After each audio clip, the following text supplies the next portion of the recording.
अफसोसनाक है, बेहद अफसोसनाक है। पहले मेरा उनसे सवाल है कि वो मुझे स्कूलों की दुर्दशा बताएं कि स्कूलों में आज की तारीख में जिन स्कूलों में फर्नीचर नहीं है, जिन स्कूलों में बैठने की व्यवस्था नहीं है, उस पर उन्होंने क्या करा। तब वो हिजाब के ऊपर उंगली उठाएं। हिजाब 70 सालों से स्कूलों में लड़कियां पहनकर जा रही हैं। एक भी उदाहरण कहीं से ला के दे दें पूरे हिंदुस्तान का कि एक भी उदाहरण कहीं से गलत मिलता होगा जिसमें हिजाब पहनने की वजह से कहीं इंस्टीट्यूट का कोई एटमॉस्फेयर, कोई माहौल खराब हुआ हो। एक आध ला कर दें, उसके बाद उंगली उठाएं। ये तो एक मेंढक की टर्टल की तरह का काम भारतीय जनता पार्टी के नेता और मंत्रियों को हो गया है। जैसे एक मिसाल होती थी ना, मेंढक टटरा लगता है एक को देख के एक। तो कर्नाटक में चिल्लाए तो उन्होंने कहा यहाँ पे हम क्या करेंगे, क्योंकि स्कूल में फर्नीचर दे नहीं सके, स्टाफ दे नहीं सके, सब्जेक्ट बंद कर रहे हैं, सरकारी स्कूलों की बिल्डिंगों की हालत खराब पड़ी है, बजट है नहीं। तो ऐसी स्थिति में टटराने के लिए उन्होंने कहा बचने के लिए साधन अच्छा मिल गया तो हिजाब को लेकर तूल दे दूं। तो ये बता देना चाहता हूं कि हिजाब बैन करना तो दूर की बात है। माननीय, ये देश संविधान से चलेगा जो बाबा साहब अम्बेडकर ने दिया। ये देश गांधी की विचारधारा से चलेगा, गोडसे की विचारधारा के और आपकी शब्दों से ये देश नहीं चलेगा।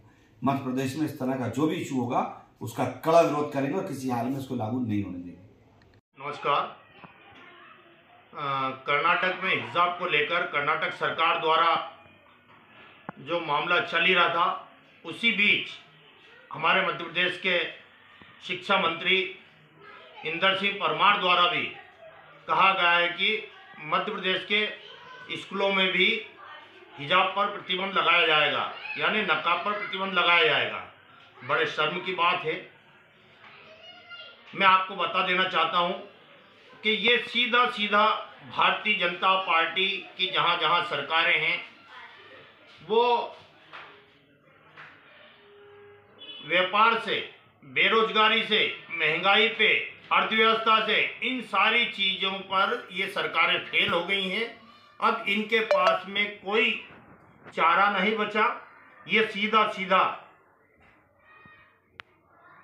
आम जनता का और लोगों का ध्यान भटकाना चाहते हैं और इन्हें ध्यान भटकाने के लिए सिर्फ एक ही रास्ता नजर आता है कि मुस्लिम समाज को किस तरह से प्रताड़ित किया जा सके, परेशान किया जा सके और इनको कहीं ना कहीं मुस्लिमों के नए मुद्दे छेड़कर इन सारी चीज़ों से देश के लोगों का, प्रदेश के लोगों का ध्यान भटका दिया जाए।